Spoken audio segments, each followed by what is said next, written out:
आता जे म्हणतात अधिकाऱ्यांनी, अरे तहसीलदार रँकचा अधिकारी येतो, त्याचा जीव काय? कोणीतरी सांगितलं म्हणूनच त्याच्या हाताने करून घेतलेलं आहे ते. नाही तर त्यांनी केलं नसतं. खरं तर ते मोठ्या अधिकाऱ्यांचं काम होतं, ते तहसीलदाराचं एवढं काम नाहीये. पण कोणीतरी त्याच्यावर दबाव आणून, राजकीय दबाव आणून, अधिकाऱ्यांच्या मार्फत दबाव आणून त्याच्यावर ते काम करून घेतलेलं स्पष्ट दिसतं. येईल ते बाहेर. दुसरीकडे लहान मुलं गायब होण्याची संख्या कुठेतरी वाढल्याचं पाहायला मिळतं. असा एक रिपोर्ट देखील आलेला आहे, त्यामध्ये मोठ्या प्रमाणामध्ये मुलं आहेत ती बेपत्ता झाली. राज ठाकरे यांनी यावरती चिंता व्यक्त केली आणि अधिवेशनात हा मुद्दा चर्चेला घ्यावा असं मुख्यमंत्र्यांनी पत्र सुद्धा पाठवलं. खरं तर हे प्रकार मोठ्या प्रमाणावर होत आहेत. लहान मुलं बेपत्ता होण्याचे प्रकार या महाराष्ट्रात मोठ्या प्रमाणावर पार ग्रामीण भागापर्यंत याचं लोण पोहोचलेलं आहे.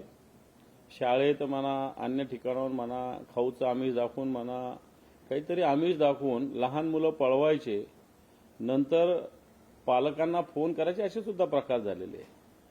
वाटतं कायद्याचा धाक राहणे तसाच प्रकार मुलींच्या बाबतीत सुद्धा आहे. या महाराष्ट्रातून मुली सुद्धा बेपत्ता होण्याचं प्रमाण तेवढंच आहे, जास्त आहे उलट.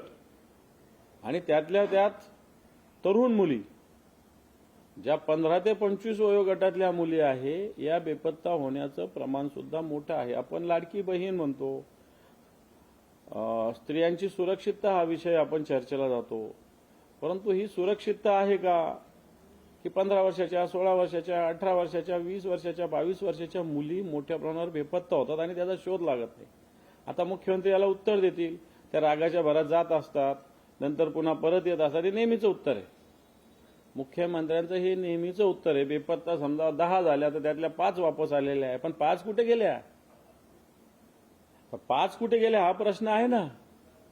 याला उत्तर राज्य सरकारने आतापर्यंत दिलेलं नाही. याच्याविषयी मला असं वाटतं एक कडवट भूमिका कायद्यातूनच घेण्याची आवश्यकता आहे. भाजपचे नेते सुधीर मुनगंटीवार अधिवेशनात बोलत असताना काल तिथं 2-3 मुद्द्यांवर आक्रमक झालेले पाहायला मिळाले. भाजपला म्हणजे सरकारला त्यांनी घर जाहीर दिल्याचं सुद्धा पाहायला मिळालं.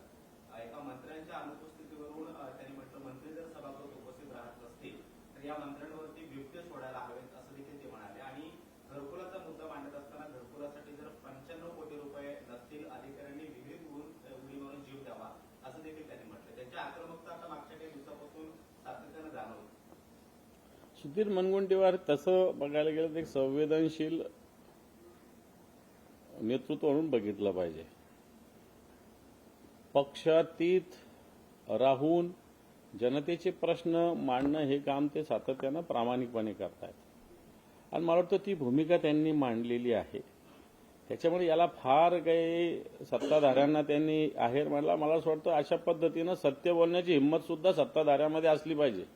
ती सुधीर भाऊमध्ये आहे की घरकुलाची इकडे नरेंद्र मोदीजी देशाचे पंतप्रधान हर घर छत देण्याची घोषणा करतात, जी 2016ला केलेली आहे आणि 2022 पर्यंत त्यांना हर घर छत द्यायचं होतं. परंतु आज घरकुलाची परिस्थिती बघितली तर सुधीर भाऊ बोलले ते तसेच आहे की 90 कोटी रुपये द्यायला नसेल तर या अधिकाऱ्यांनी पळीभर पाण्यात जीव दिला पाहिजे.